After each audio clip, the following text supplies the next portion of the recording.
તેરા તુજકો અર્પણ કાર્યક્રમ અંતર્ગત કુલ ₹70,000ની મત્તાનો મુદ્દામાલ તેમના મૂળ માલિકને પરત.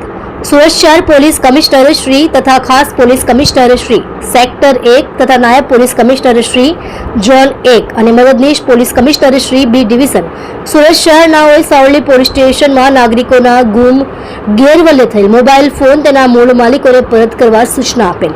જે અંતર્ગત તેરા તુજકો અર્પણ કાર્યક્રમનું આજરોજ સાવલી પોલીસ સ્ટેશન ખાતે આયોજન કરવામાં આવ્યું હતું.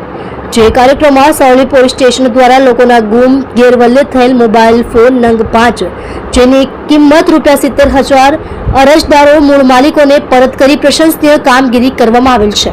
સદર કામગીરી પોલીસ ઇન્સ્પેક્ટર SR વેકરિયા નાઓના માર્ગદર્શન હેઠળ police sub inspector Jayant Chauhan નાઓ તથા હેડ કોન્સ્ટેબલ પ્રકાશકુમાર પ્રેમજીભાઈ તથા પોલીસ કોન્સ્ટેબલ રાહુલસિંહ બળવંતસિંહ નાઓએ ટીમ વર્કથી પ્રશંસનીય કામગીરી કરેલ છે. તમે જોઈ રહ્યા છો સત્યને સાથ આપનાર સત્ય સમ્રાટ ન્યૂઝ ચેનલ તંત્રી શ્રી નિલેશભાઈ પાટીલની સાથે.